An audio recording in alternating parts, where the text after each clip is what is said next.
Hey, what's going on YouTube? It's your boy DM Era here again, and now I'm back in with another updated Dark Magician deck profile for you guys. Okay, this is my other upload to it. I think this is one of my other competitive builds. I'm very excited for this list, and yeah, let's get right into it. Okay, so it's something a little different. It's more like a Dragon Knight build more than anything else. I like to play this build because low key Dragon Knight, Dark Magician of Dragon Knight is a win con for this format. And to protect the back row by any means necessary, it helps Dark Magician stay stronger. Okay, without with an exception to Dingirsu, but we're gonna try to work around that too. All right, so let's get right into it. So first, obviously, we start off with we play 3 Dark Magicians. All right, that's your main person of the deck. That's your everything for this deck. So Dark Magician, I love that artwork. That's my favorite, and he's my favorite deck.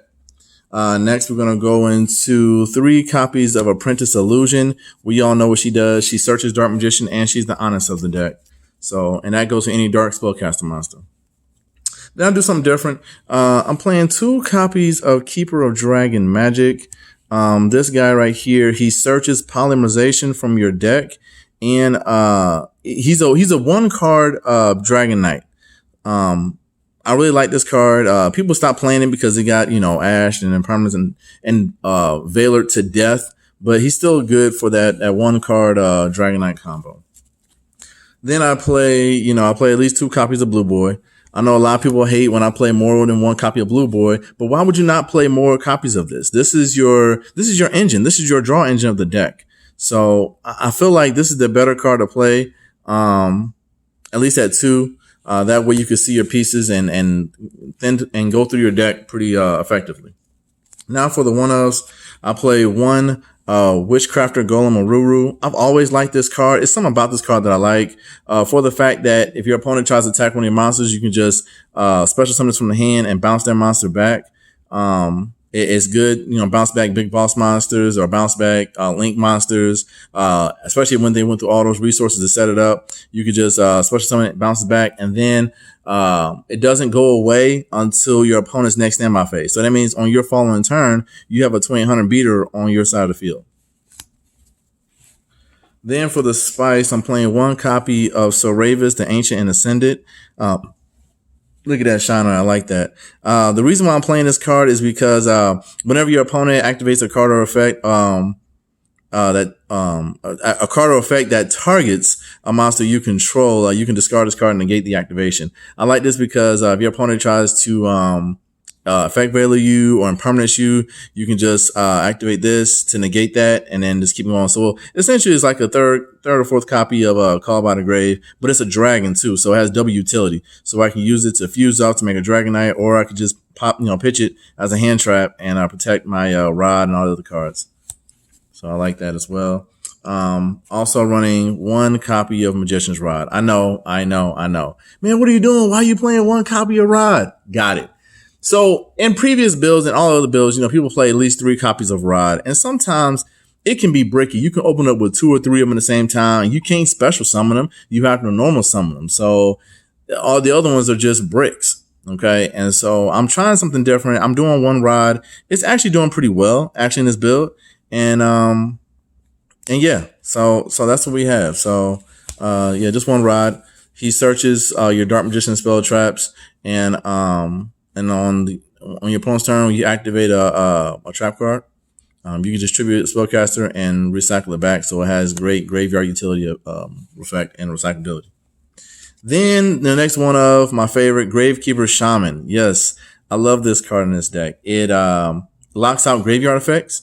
So if your opponent tries, like combo decks or Salamangreats or all them other decks that love the graveyard, if you just Magician Navigation this out, you can just go ahead and lock out their graveyard, and then they can't activate nothing. And then if they try to attack over it, because they will have to attack over it, you can chain Golem Aruru to bounce back their monster to protect this. Okay, so it's a good utility. Plus, it works well with Apprentice. It's a dark, so it can take on the 2000 attack to protect it, keep it on the field, to negate all monster graveyard effects to activate in the graveyard. So yeah, that's a great stun card for the meta call. And that's all the monsters. Going into the spells, you know, we run a 3 copy of Dark Magical Circle. Every time Dark Magician hits the field once per turn, you get to banish a card on your opponent's side of the field. Plus, when you play, you get to look at the top 3 cards and add a Dark Magician spell or trap from your deck to your hand. Okay. Then we run 2 copies of Dark Magic Inheritance. I love Inheritance just for the fact that we work very well because we play a lot of spells, and so we can just banish off 2 and just add whatever piece that we're missing, circle or soul or whatever, to the deck. And yeah, there we go. Then also running 2 copies of Instant Fusion for my Millennium Restrict cards in the deck. Millennium Eyes and Thousand Eyes Restrict, you know, Call by the Grave, all that good stuff. Then I'm running 2 Call by the Graves, okay, just to stop hand traps, Ash, and all the above. And it's a good defense card too. Now for some draw power, I'm just playing the Spellbook engine. I'm running 2 Knowledge and 1 Secrets. And then let's see what else we got.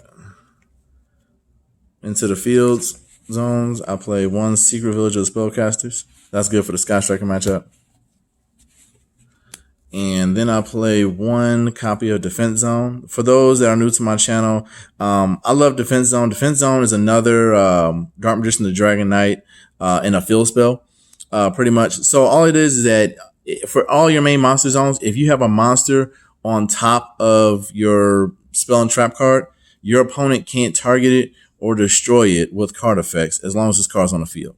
So this is like another copy of the Dragon Knight without the Dragon Knight. So if you have Eternal Soul set like right here, and then you play Dark Magician right here, Dark Magician, because it protects it from being targeted or destroyed. So it keeps your Eternal Soul alive. So this is a really clutch tech card for the deck.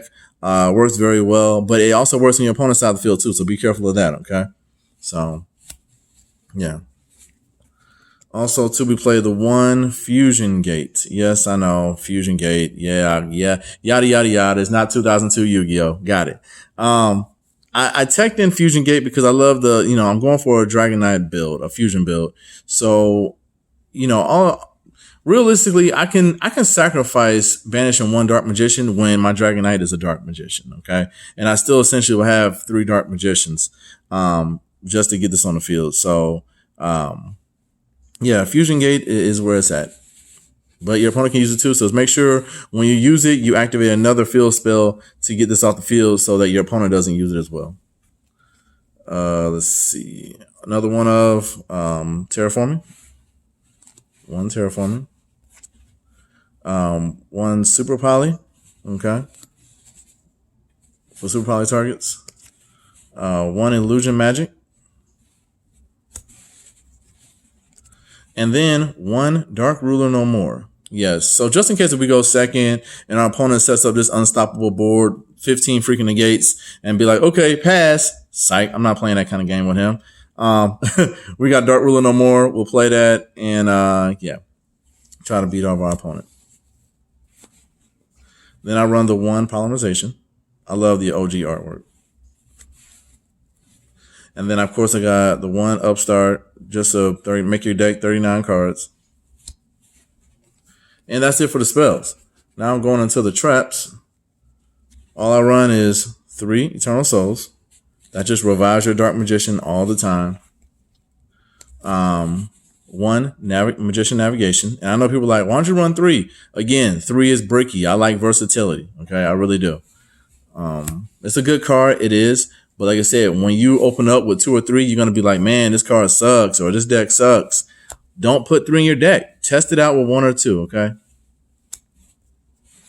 And last but not least, Soul Drain. Now this card right here is probably one of my other favorite cards. It just locks down a graveyard where your opponents can't activate graveyard effects. Again, with this meta and new Yu-Gi-Oh, it's all about graveyard effects, guys. So whatever deck you want to make sure you have an ability to lock out the graveyard, because sometimes your opponent can have literally no cards in hand, no cards on the field, but 20,000 cards in the graveyard, and they can just activate 1 and then chain 30 of them. And then for one reason, for one way, they got nothing. Next thing you know, they got a whole bunch of them. So, yeah. Soul Drain, pay 1,000 life points. Monsters that are banished as well, monsters in the graveyard cannot activate their effects. So that stops Thunder Dragons as well too. Okay, and that's the main deck, guys. Now let's go ahead and get into the extra deck. So my extra deck as follows. I run 1 Dark Magician Dragon Knight, back row protector. I run 1 Dark Cavalry because heroes are everywhere now. And Dark Cavalry, like I said, he has the ability where he gains 100 attack for each spell and trap on the field and in the graveyards. And, he also inflicts piercing damage. And when a card effect is activated that targets a card in the field, you can discard 1 card, negate the activation, and destroy it. So he's a good negate on board. And I don't think it's once per turn. Is it once per turn? Nope, it's not once per turn. So you can, if you have like 10,000 cards in hand, you can negate up to 10,000 times. So he's a walking, crap ton of negates. We run Super Poly Target, starring Venom. We run 1 copy of Odd Eyes Vortex Dragon, okay? And the reason why I play this card is the tech behind it, and I'll explain it more a little bit in my side deck. Run 1 Mud Dragon in the Swamp. Instant fusion targets, Thousand Eyes Restrict, Millennium Eyes Restrict. This guy is good because this is another Call by the Grave on legs. Going to the XZs, of course, you run 1 Ebon Illusion. I run 1 copy of Vampire Sheridan. This card is good. It requires 2 level 6s. And then once per turn, I can detach 1 material from this card, target 1 card my component controls, and send it to the graveyard. So it's good for spot removal. Doesn't target, non-targeting spot removal on top of that. So 2600 body, good utility card. And of course, number 76, Harmonizing Gradle. So Harmonizing Gradle is pretty good. It requires 2 level 7s, but it pretty much what it does, you can detach 1 material and you can make this card's attribute become the same as your opponent's attribute. And if that's the case, then your opponent can't use, it can't be destroyed by card effects of that same attribute type. Okay. And I believe that it also, let me see. Yeah. And it's once per turn. It can't be destroyed by a battle, the same attribute, and it can't be destroyed by activated effects. Yep. So it can't be destroyed by battle or activated effects, with the same attribute. So I thought this was pretty cool. This is a cool little tech, that I got, and it's pretty nice. I want to try something different. So yeah, little spice, little tech right there. And then going into the links, of course, I run Wee Witch. That's always in there.